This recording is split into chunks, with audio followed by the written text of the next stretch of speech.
You're listening to Faith in the Real World, presented by St. John's Lutheran Church in Minneapolis, Minnesota. I'm Graham Zima. This podcast, hosted by myself and Pastor Mark Tiede, discusses topics and ideas surrounding faith in exactly as the title says, a real-world context. If you like what you hear, please like and subscribe to our YouTube page. And if you would like to know more information on St. John's and all the different things we do as a church, log on to stjohnsmpls.org to learn more. That's stjohnsmpls.org. With that, let's dive in, and thank you for listening. This is episode 3. I'm Graham Zima. And I'm Pastor Mark Tiede. And welcome back to this new episode. Pastor Mark. Yes, sir. I have a question for you today. Uh-oh. Here we go. This is one that has been debated for many years, it seems. And I know that you have an opinion on this. So the question is, what is the difference between spirituality and religion? Oh, okay.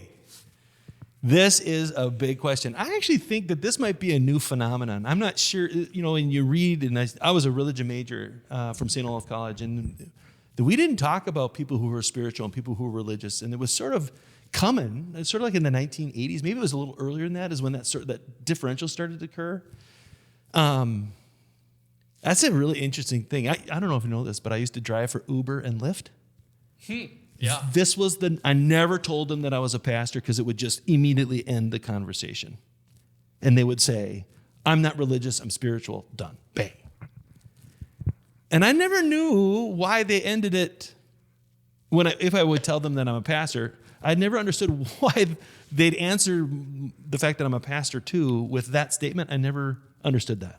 Do you maybe think they close down because they think that you're trying to push a message onto them? Oh, you know what? Yes, I think that is right. And I think that it was also like they assumed that because they didn't align with a religion and were spiritual, that I thought it was only spirit, like it was a lesser thing or something. Okay. I had a really cool conversation with this person. I don't remember if it was a woman. I think it was a woman. And she was like, well, I'm not really religious. I'm more spiritual. And I said, oh, and I kind of had it with this conversation. It had been 100 times. And so I said, oh, what spirit do you worship? What? What do you mean? Well, you said you're spiritual, not religious. What spirit do you worship?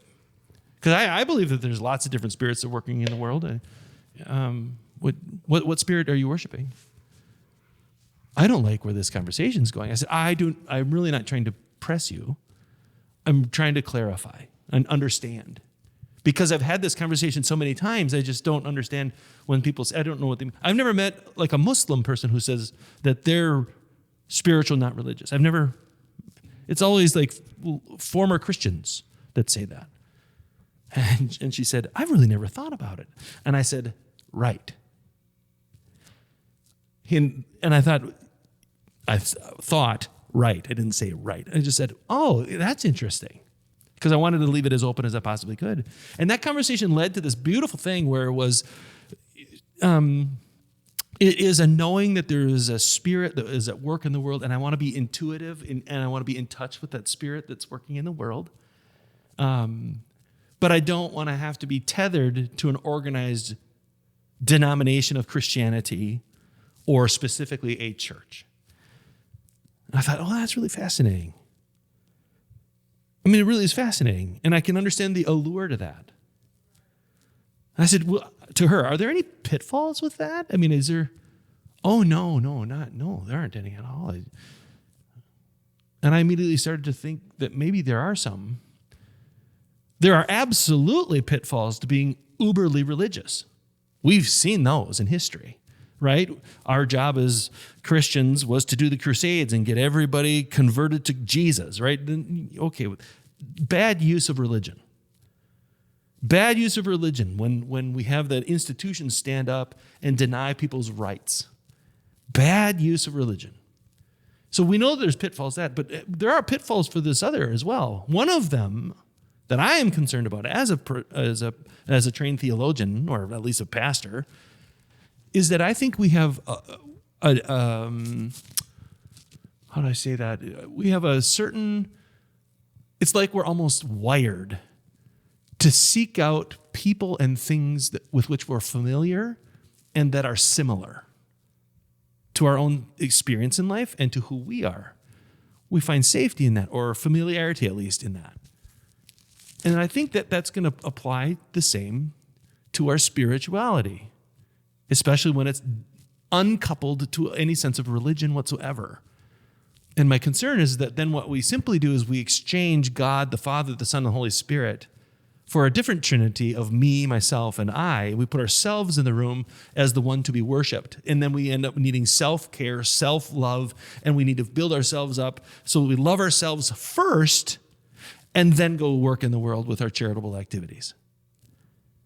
All of that does, it turns a circle inward.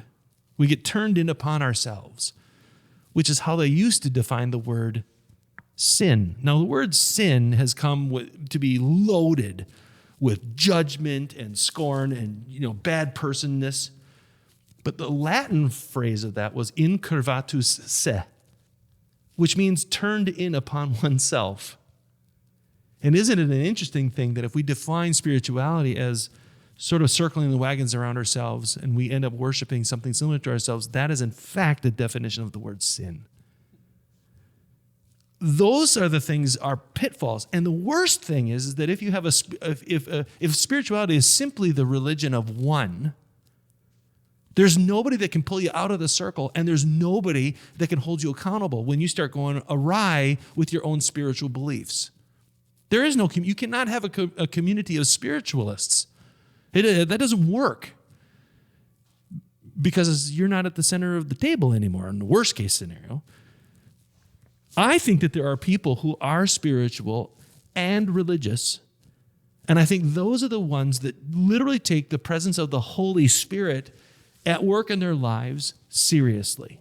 They know the Spirit, they name the Spirit, they talk to the Spirit, they claim the Spirit at work in their lives, and then they've got the structure of religion and the community of religion, all based on the scriptures from whence they come, to hold them accountable to that Spirit. And the Spirit holds them accountable to that community. Then there are people who are religious with no spirituality. Well, they're just militants. It's all about being right and wrong, having the facts, and there's no softness to it at all. It gets really, really hard. And what I'm praying for is that those who are uber spiritualists would drift toward the religious pendulum, and those who are on the opposite pole of this pendulum I'm creating here on the spot, that they would drift toward the center of that also. So we have untethered spirituality suddenly tethered, but the anchored religion given lightness, realizing that it's not the religion at all we're after, any of us, but a relationship with the divine. God has chosen to enter the world through Jesus the Christ of Nazareth, a historical figure who was in fact crucified on the cross in Palestine, outside the walls of Jerusalem, and rose from the dead on the third day after that event, which signified to all of us in that moment that we know that God knows what it is to be finite, frail, vulnerable, and dead. But then we know and can experience that resurrected life through being baptized into this new life that is now and also not yet. And so we live in a world that is in between this world, earthy brokenness, and that world, perfection, glittery streets paved with gold. That's the metaphor in the Bible, right?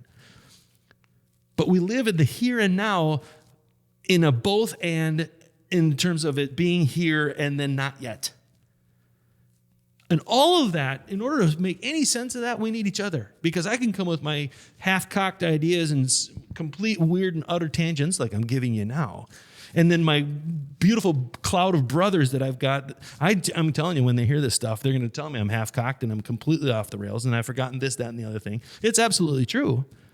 But that's exactly what we're supposed to be doing, is get into the world, rage against it, Seek for freedom and justice for those who are oppressed. Work for those and heal them who are lame and blind. Clothe them who are naked. Feed those who are hungry. All of that is not at all so that you'll feel good about yourself. All of it is to repair and restore the creation as God had originally intended, which includes trust and, above all, love. If we can work toward that, knowing we'll never get there, but at least we're on the right road, then maybe future generations will be able to understand that spirituality and religion should never have been separated. They're the hand in the glove. But in order to have any of it, it's got to be lived out in love.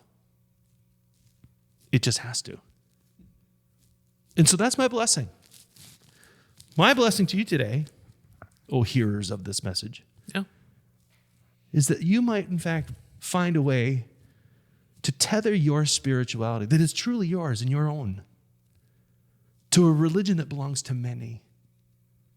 And that you would find not only a place there, but a voice there. And above all of that, that you'll be able to see the footsteps of God in your own life, blessing the world through you. That's my prayer for you today. I think that's a perfect wrap up to a little bit of a shorter episode, but you have anything else for us? Any other blessings or anything else you want to say? I'm just so appreciative for all of you tuning into these things, and I'd love to hear from you. You know, if you hear these podcasts and you hear me say something that you think I'm completely nuts about, please shoot me a note.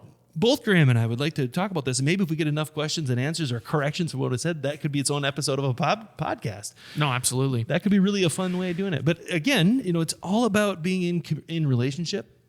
It's all about being willing to be held accountable, and thus you've got to be vulnerable. Yeah. So this is coming from me from what I believe and what I've been trained in to do, but it does not mean that I'm absolutely right. I hope I am. Yeah. I believe I am. But there might be some corrections down the road. So absolutely. Keep posted. Yeah, no, absolutely. And that brings up a good point. You know, we are looking for feedback. Obviously, this is, you know, very early on, and this podcast is without question going to go through many different stages of evolution. So be sure to leave us comments. I believe we'll probably be posting these onto YouTube and Facebook as well.